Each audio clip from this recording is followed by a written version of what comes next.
Hello student, আজকে আমরা population এবং মানব জনগোষ্ঠী ও ক্রমবর্ধমান জনসংখ্যার যে বর্তমানে সমস্যা সেই সংক্রান্ত বিষয়ে আমরা আজকের ক্লাসে আলোচনা করছি।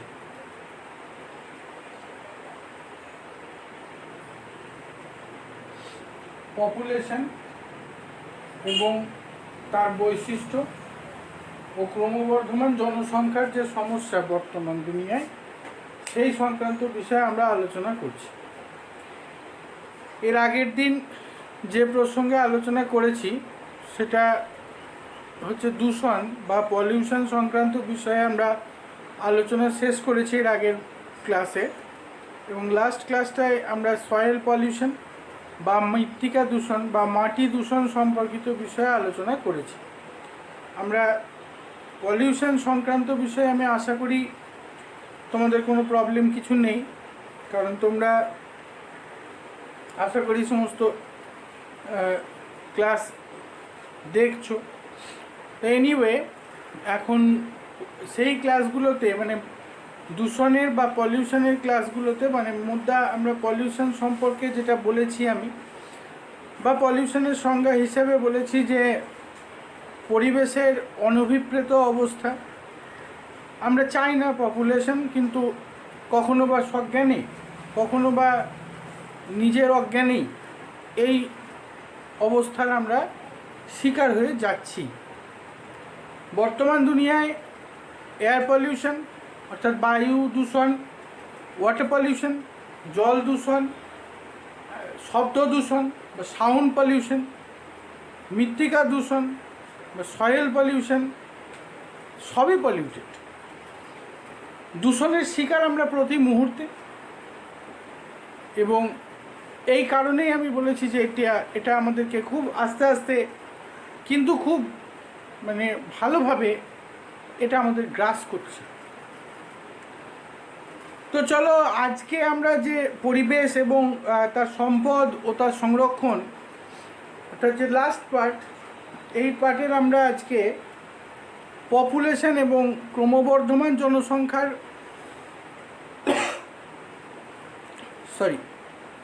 পপুলেশন এবং ক্রমবর্ধমান জনসংখ্যার যে সমস্যা সেই সংক্রান্ত বিষয়ে আমরা আলোচনা করব। পপুলেশন বলতে আমরা কি বুঝি না, পপুলেশন হচ্ছে বিশেষ কোনো ভৌগোলিক অঞ্চলে বসবাসকারী একই প্রজাতিভুক্ত জীবগোষ্ঠীকে পপুলেশন বলা হয়। আমি আরেকবার রিপিট করি যে বিশেষ কোনো ভৌগোলিক অঞ্চলে বসবাসকারী একই প্রজাতিভুক্ত জীবগোষ্ঠীকে বলা হচ্ছে পপুলেশন। সুতরাং কোনো বিশেষ বাস্তুতন্ত্রের বা বাসস্থানের কোনো প্রজাতিভুক্ত সমস্ত জীবের সমাহার তাকেই বলা হচ্ছে পপুলেশন বা জনসংখ্যা। অর্থাৎ মূলত বিষয়টা দাঁড়ায় যে পপুলেশন বলতে আমরা টোটাল জীবটাকেই বুঝি। অর্থাৎ কি, প্রথমত এর পয়েন্ট হচ্ছে যে বিশেষ কোনো ভৌগোলিক অঞ্চল অর্থাৎ একটা নির্দিষ্ট এলাকা ভিত্তিক এবং সেখানে বসবাসকারী একই প্রজাতিভুক্ত সমস্ত জীবটাই যেটা তাকেই বলা হচ্ছে পপুলেশন। এর বৈশিষ্ট্যের মধ্যে প্রথমত যেটা পড়ে সেটা হচ্ছে পপুলেশন ডেনসিটি বা পপুলেশনের ঘনত্ব, 2 নম্বর পড়ে জন্মহার, 3 নম্বর হচ্ছে মৃত্যুহার, 4 নম্বর হচ্ছে লিঙ্গ অনুপাত। পপুলেশন ঘনত্বের ইংরেজি হচ্ছে পপুলেশন ঘনত্বের ইংরেজি হচ্ছে পপুলেশন ডেনসিটি, জন্মহার ন্যাটালিটি, মৃত্যুহার মর্টালিটি এবং লিঙ্গ অনুপাত যাকে আমরা বলছি সেক্স রেশিও। তো পপুলেশন ঘনত্ব হচ্ছে যে কোনো ভৌগোলিক অঞ্চলে, মানে এই যে ফার্স্ট পয়েন্ট পপুলেশন ঘনত্ব বা পপুলেশন ডেনসিটি বলতে আমরা কি বুঝি না, কোনো ভৌগোলিক অঞ্চলের একক ক্ষেত্রে বা আয়তনে যে পরিমাণে বা সংখ্যায় কোনো প্রজাতির জীব বসবাস করে তাকে পপুলেশন ঘনত্ব বলা হয়। ব্যাপারটা এরকম যে ধরো একটা কোনো বনাঞ্চলে প্রতি বর্গ কিলোমিটার কত পরিমাণে বাঘ আছে বা কত পরিমাণে হাতি আছে বা কত পরিমাণে অন্য কোনো জন্তু আছে, এটা হচ্ছে পপুলেশন ঘনত্ব। আমরা যখন কোনো একটা জিনিসের ডেনসিটি বা ঘনত্ব বার করব, তখন আমাদের একটা এরিয়া ঠিক করে নিতে হবে। কারণ আমরা যদি এরিয়াটা ঠিক না করি, এলাকাটা যদি আমরা ঠিক না করি, তাহলে বিষয়টা হয়ে দাঁড়াবে এটা যে এলাকা ঠিক না করতে পারলে আমরা জীবদেরকে সংখ্যার মধ্যে নিতে পারবো না। কারণ একটা জীব গোষ্ঠী সে তো বিভিন্ন জায়গায় ছড়িয়ে আছে, তো বিভিন্ন ক্ষেত্রে বিভিন্নভাবে ছড়িয়ে আছে। তো সেই জীব গোষ্ঠীটাকে আমাদেরকে একটা নির্দিষ্ট এরিয়া ভিত্তিক করে তারপর তাকে কাউন্ট করে তবে আমরা সেই পপুলেশনটাকে নির্ণয় করতে পারি। একেই বলা হচ্ছে পপুলেশন ডেনসিটি বা পপুলেশনের ঘনত্ব। জন্মহার কাকে বলা হচ্ছে? দেখো, এই দুটো বৈশিষ্ট্য, একটা হচ্ছে জন্মহার আর একটা হচ্ছে মৃত্যুহার। খুব স্বাভাবিকভাবেই পপুলেশনের বৃদ্ধির কারণ হতে পারে, মানে ভীষণ সম্পর্কযুক্ত, অথবা আবার পপুলেশন কমার ক্ষেত্রেও কিন্তু ভীষণভাবে সম্পর্কযুক্ত। খুব স্বাভাবিকভাবে তুমি একটা জিনিস চিন্তা করে দেখো যে একটা জায়গায় বা একটা মানে কী বলবো, যে নির্দিষ্ট এলাকায়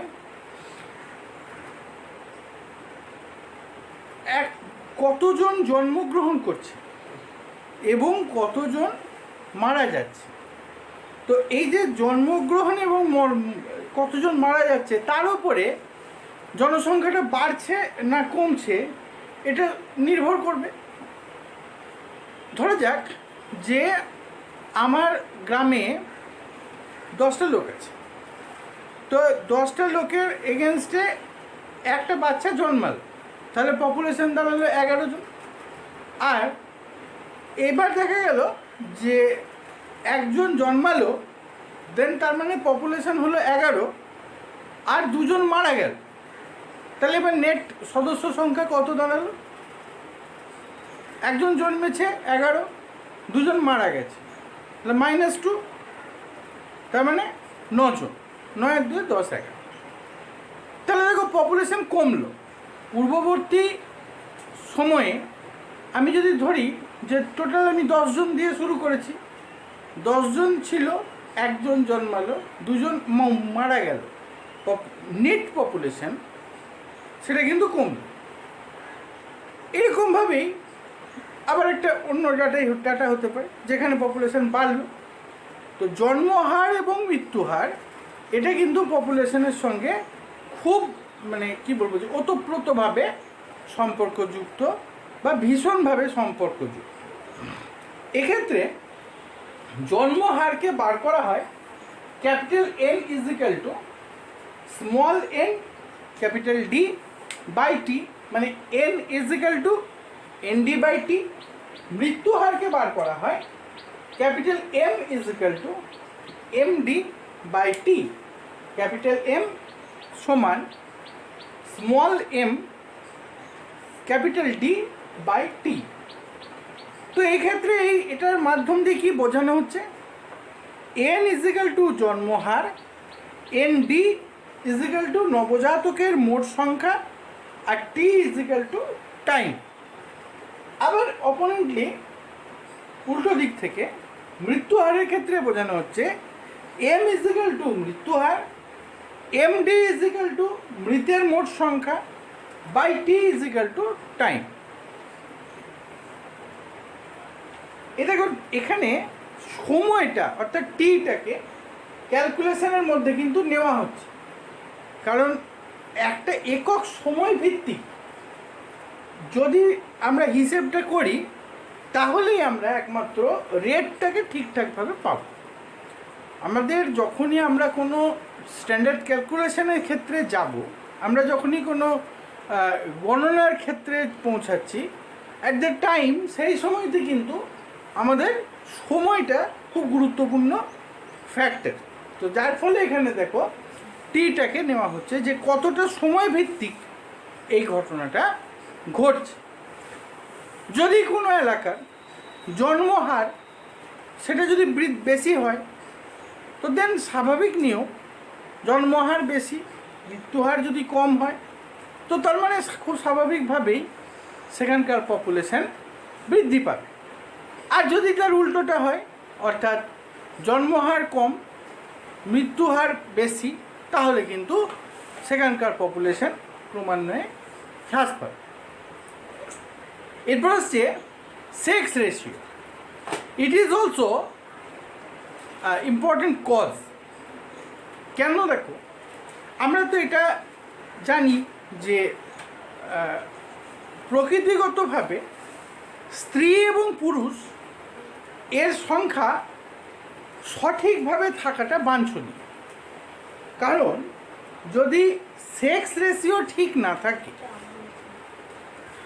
যদি উল্টো রকমের সেক্স রেশিও হয়, অর্থাৎ দেখা গেল যে কোথাও হয়তো পুরুষের সংখ্যা অনেক বেশি, মহিলাদের সংখ্যা কমে গেল, আবার এর উল্টোটাও, মহিলাদের সংখ্যা বেশি হয়ে গেল, পুরুষের সংখ্যাটা কমে গেল, এই ধরনের যদি ঘটনাটা ঘটে যায়, তাহলে কিন্তু যে ঘটনাটা ঘটে যাবে সেটা হচ্ছে যে পপুলেশনের ওপরে এর একটা প্রভাব পড়ে যাবে। কারণ সক্রিয় যৌন জীবন ধারণকারী, মানে মহিলাদের ক্ষেত্রে সক্রিয় যৌন জীবন ধারণকারী যে বয়স, সেই বয়স হচ্ছে মোটারলেস আমরা ধরতে পারি যে যেটা তাই 15 থেকে 45 বছর এইরকম আর কি, অনেক ক্ষেত্রে আরেকটু এদিক ওদিক হতে পারে। তো এই ক্ষেত্রে স্ত্রী লোকদের আনুপাতিক সংখ্যা কিন্তু খুব গুরুত্বপূর্ণ ভূমিকা পালন করবে। কেন করবে? কারণ হচ্ছে যে আমরা তো জানি যে স্ত্রী লোকেরাই সন্তানকে পৃথিবীতে নিয়ে আসেন, আমাদের মায়েরাই তো পৃথিবীতে আমাদের আলো দেখিয়েছেন। তো যার জন্যে সেক্স রেশিও কিন্তু খুব ইম্পর্ট্যান্ট একটা পয়েন্ট, যে সেক্স রেশিও যদি ঠিক না থাকে তাহলে তার প্রভাব কিন্তু অবশ্যই পপুলেশন ডেন্সিটির ওপরে বলো বা পপুলেশনের ওপর বলো পড়বে। এরপরে আমরা চলে আসি যে ক্রমবর্ধমান জনসংখ্যার সমস্যা। ক্রমবর্ধমান জনসংখ্যা বর্তমান দিনে এক অতি গুরুত্বপূর্ণ সমস্যা। কেন বলি? আচ্ছা, তারও আগে একটা কথা বলার আছে, আমি একটু মিসমাইন্ড হলাম যে আজকের দিনে জনসংখ্যা বৃদ্ধির পেছনে কারণটা কি? নাম্বার 1 কারণ জনসংখ্যা বৃদ্ধির জন্যে সেটা হচ্ছে চিকিৎসা শাস্ত্রের উন্নতি, কিন্তু একটা জনসংখ্যা বৃদ্ধির অন্যতম কারণ। কেন? দেখো, চিকিৎসা শাস্ত্রের উন্নতি হবার ফলে বহু মানুষকে প্রাণে বাঁচানো সম্ভব হয়েছে। আজকের দিনে আমরা বিভিন্ন প্রকার অসুখের কিন্তু ওষুধ আমাদের কাছে আছে, অর্থাৎ আমাদের কাছে সেই অসুখগুলোর রেমেডি আছে। এই যে রেমেডিটা আছে আজকে, তাহলে কী হচ্ছে না, মানুষের মৃত্যু হারটা অনেক কমেছে, এটা মানতে হবে। শিশু মৃত্যুর হার অনেক কমেছে, এটাও মানতে হবে। এখন দেখো তো, সুতরাং মোদ্দা কথা হচ্ছে যে মৃত্যুর হার কম।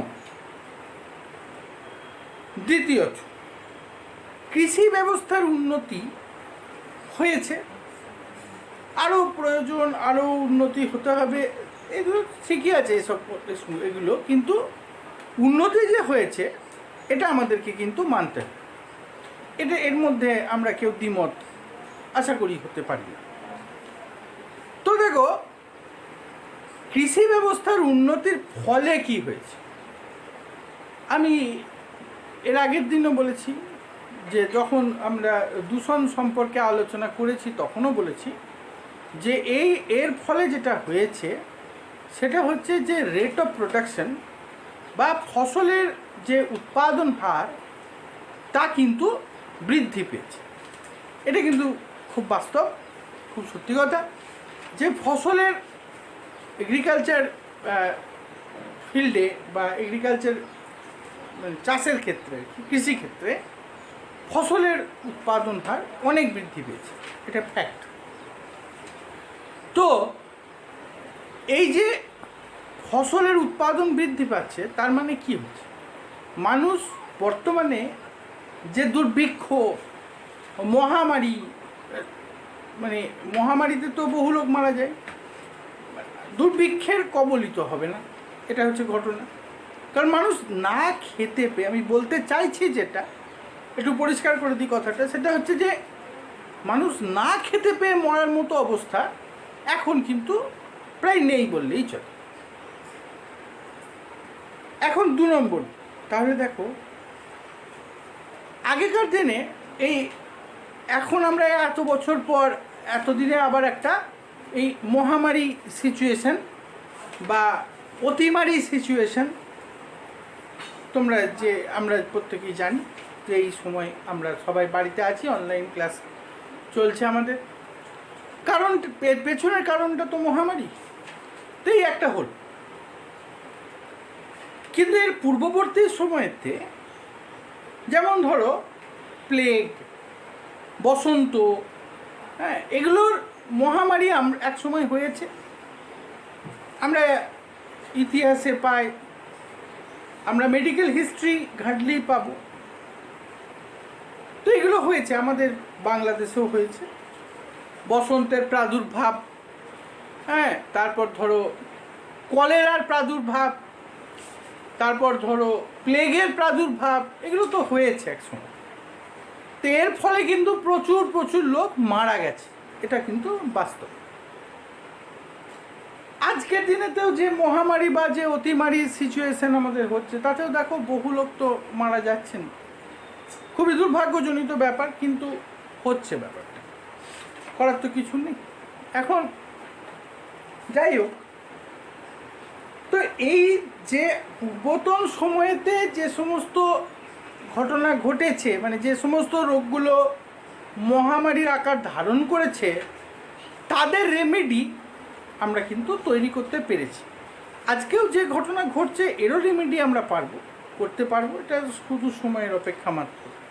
পারবো না এমন তো নয়, তোমরা এটা জানো অলরেডি, তোমরা বাড়িতে আছো, সবাই টিভি সব দেখছো, নিউজ চ্যানেলে তো সবসময় বলছে।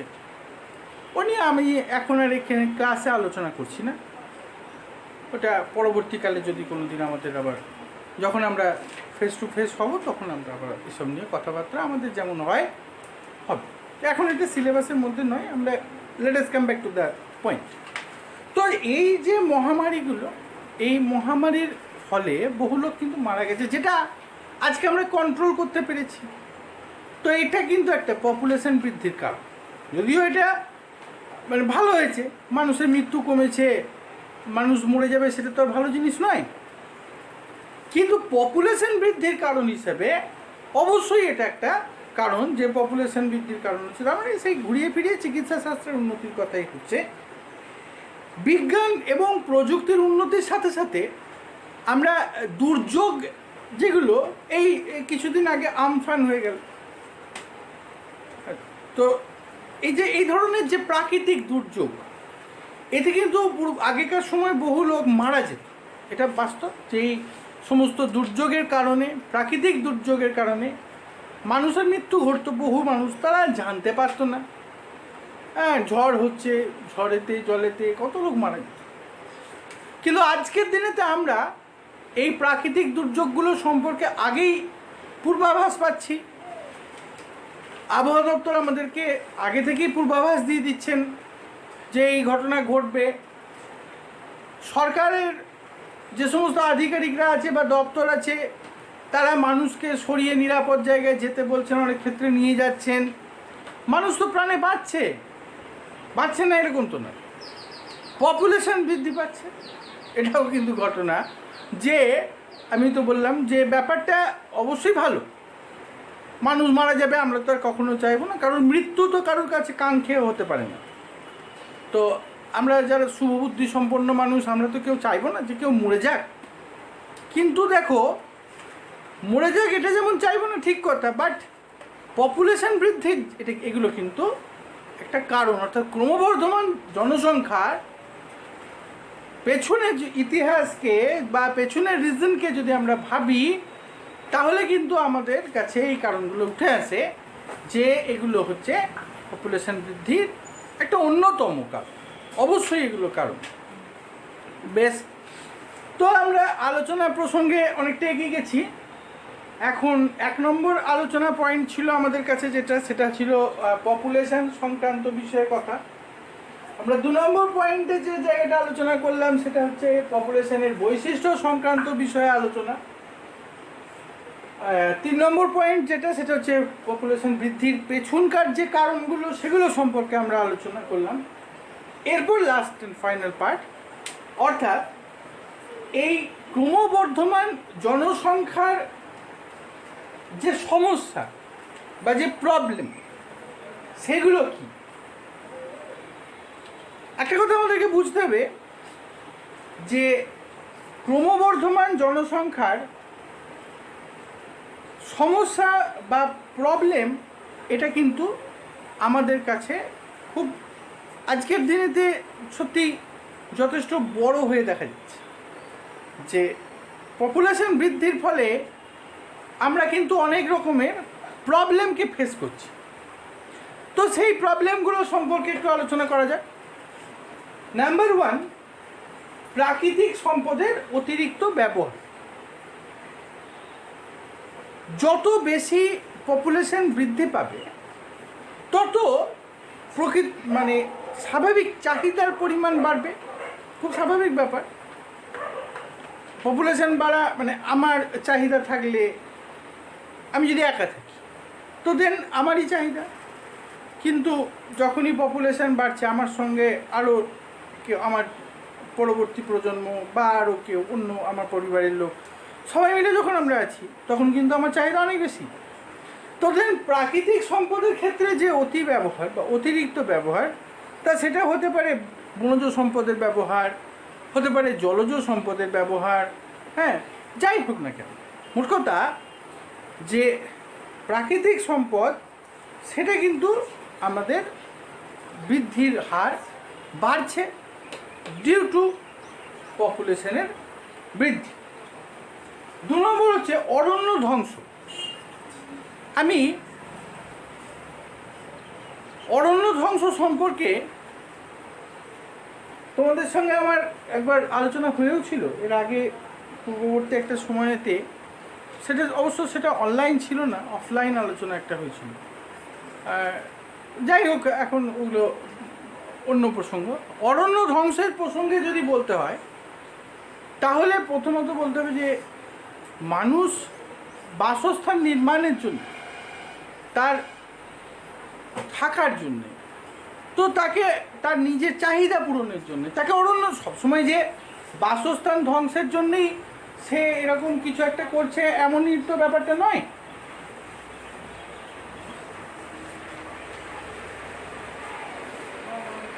বাসস্থান ধ্বংসের নির্মাণের জন্যই যে সে সবসময় এরকমটা করছে এমনটা কিন্তু নয়।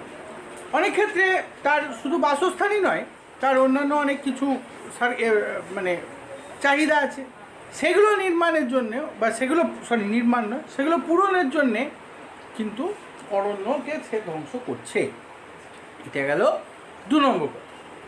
কৃষি জমি হ্রাস হচ্ছে, স্বাভাবিক প্রসেস যে যত পপুলেশন বাড়তে থাকবে তত অরণ্য ধ্বংস হতে থাকবে, কৃষি জমি কমতে থাকবে। হ্যাঁ, এগুলো তো খুব নর্মাল ব্যাপার। মিষ্টি জলের অভাব ঘটছে, কারণ মিষ্টি জলের মানুষের গৃহ নির্মাণের জন্যে পুকুর বলো, ডোবা বলো ইত্যাদি কিন্তু আস্তে আস্তে করে এদেরকে আমরা বোঝাতে হচ্ছে। এদেরকে যত আমরা বুঝিয়ে ফেলছি তত কিন্তু আমাদের মিষ্টি জলের অভাব হচ্ছে। দূষণ বাড়ছে। আগের ভিডিওগুলোতে ক্লিয়ার কাট আলোচনা করেছি একদম, যে দূষণ কিভাবে ইনক্রিজ করছে পপুলেশন, পলিউশন কিভাবে বাড়ছে পরিবেশের মধ্যে, সে সম্পর্কিত বিষয়ে আমরা অলরেডি আলোচনা আমি করেছি। তবু আরেকবার বলে দিই খুব ছোট্ট করে, যত পপুলেশন বৃদ্ধি পাবে, মানুষের চাহিদা বৃদ্ধি পাবে, তত তাকে ইন্ডাস্ট্রি তৈরি করতে হবে বেশি করে, তত তার ইন্ডাস্ট্রির যে সমস্ত খারাপ পদার্থ, বজ্র পদার্থ, সেগুলো তৈরি হবে। যত বেশি করে এগুলো তৈরি হবে তত কিন্তু পলিউশন রেট বাড়বে। কমবে না, কমানো যাবে না। খুব স্বাভাবিক নিয়মে আমরা কমাতে পারবো না। তার কারণ হচ্ছে যে মানুষের বেসিক নিড তো আছে, তার বেঁচে থাকার জন্য যে ন্যূনতম চাহিদা সেটা তো আছে। তো সেটাকে তো তাকে ফলো করতে হবে, সেটা তো সে মানবে না। আমি কি মানবো? আমি মানবো না। তুমি কি মানবে? না, আমরা কেউই মানতে পারবো না। আমাদের বেসিক নিডটা আমাদের প্রয়োজন। তো এগুলোর জন্যেই কিন্তু ক্রমান্বয়ে দূষণ বাড়ছে, পলিউশন বাড়ছে। বেসিক নিড বলতে সবসময় যে শুধু আমি বেসিক নিড মিন করলাম এমন নয়। আমি বলতে চাইছি মানুষের চাহিদা যত বাড়বে তত তার বিভিন্ন পদার্থের দরকার হবে, এবং তার ফলে অবশ্যই তোমার কি বলবো যে দূষণ বাড়বে, কারণ তার প্রয়োজনীয় পদক্ষেপ তাকে নিতে হবে। বায়ুমণ্ডলের পরিবর্তন ঘটছে, বিশ্ব উষ্ণায়ন হচ্ছে। জনসংখ্যার আধিক্য পরোক্ষভাবে কিন্তু বায়ুমণ্ডলের উপর এসে পড়ে। বায়ুমণ্ডলে নানান রকম পরিবর্তন দেখা যাচ্ছে। গ্রিনহাউস গ্যাসগুলোর বৃদ্ধির ফলে সারা পৃথিবীর তাপমাত্রা বাড়ছে।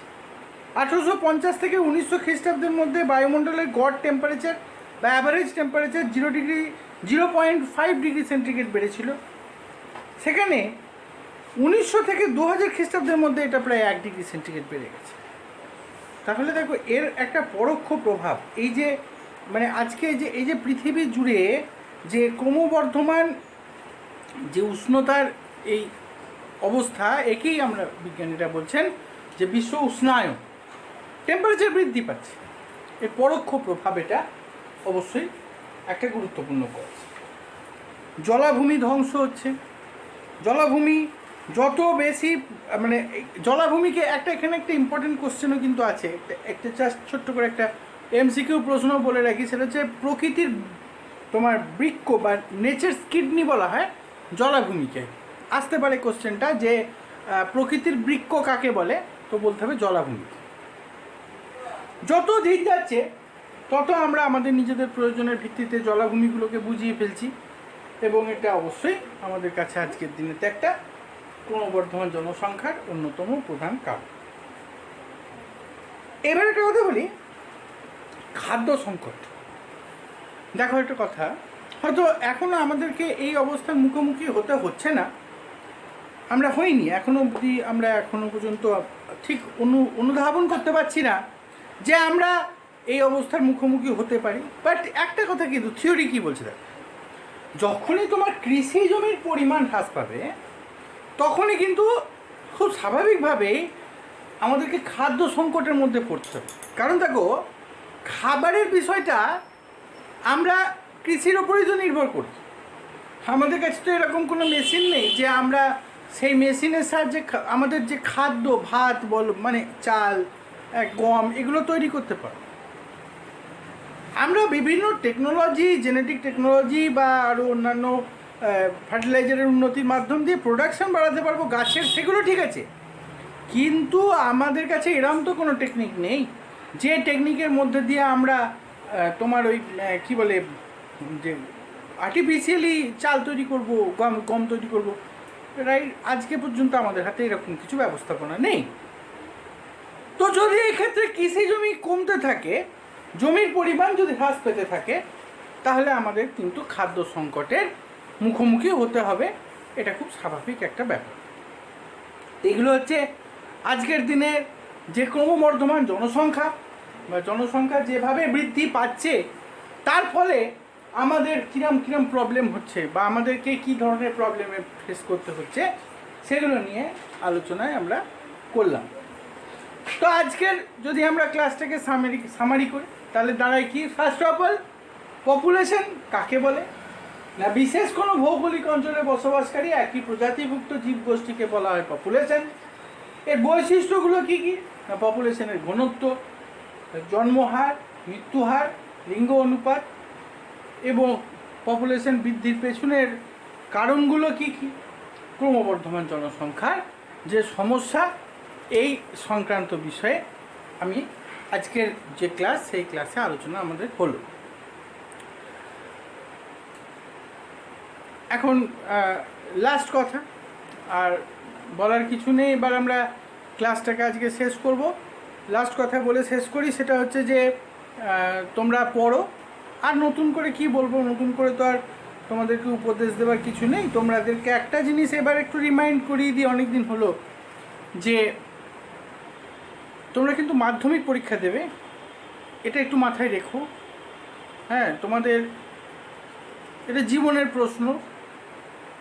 অসুবিধার মধ্যে দিয়েই চলছো, আমিও চলছি, সবাই চলছে। সমাজ ব্যবস্থায় কেউই যে সুবিধাজনক পরিস্থিতির মধ্যে এখন আছি আমরা, তা তো নয়। তবু এরই মধ্যে আমরা প্রচেষ্টা করছি, আমরা চেষ্টা চালাচ্ছি যে কতটা তোমাদের পাশে দাঁড়ানো যায়। তো সেই হিসাবে আমরা করছি। আমি আশা রাখবো যে সমস্ত ক্লাস তোমরা সঠিকভাবে দেখবে, তোমরা সঠিকভাবে প্লিজ দেখো। এবং সমস্ত ক্লাস, শুধু আমার সাবজেক্ট বা আমার ক্লাসের কথা না, সব ক্লাস, কারণ সব সাবজেক্টই তোমার জন্য গুরুত্বপূর্ণ। তোমাকে তো নম্বর পেতে হবে বাবা। তো সেই হিসাবে সব ক্লাসগুলো তোমরা দেখো। হ্যাঁ, তোমরা পড়ো। তোমাদের অসুবিধা হলে তো মাস্টারমশাইরা আছেনই, তোমরা তো অনেকেই কন্ট্যাক্ট করছো, থ্যাংক ইউ। বহু ছেলে কন্ট্যাক্টে আছো, বাট অনেকেই কিন্তু কন্ট্যাক্টে নেই। তো সেই জন্য আজকে বললাম যে আমি অনেককে ফোন আমরা করার চেষ্টা করছি, মাস্টারমশাইরা অনেককে পাচ্ছি না। তো জানি না যে তারা ঠিকঠাক ক্লাস করছো কি না বা পড়ছো কি না। তো সেই জন্য বলছি, লাস্ট কথা বলে শেষ করছি, যে তোমরা ভালো থেকো, সুস্থ থেকো, পড়াশোনা করো, পড়াশোনায় মন দাও, সব কিছু ঠিক হয়ে যাবে। সময় একদিন ঠিকই আবার আগের মতো হয়ে যাবে। তখন কিন্তু এই যে সময়টা চলে যাচ্ছে হাত থেকে, এটা কিন্তু আর ফিরে পাওয়া যাবে না। কারণ তোমরা জানো যে সময় চলে গেলে তার সময়কে ফিরে পাওয়া যায় না। থ্যাংক ইউ অল, ভালো থেকো প্রত্যেকে, হ্যাভ এ গুড ডে।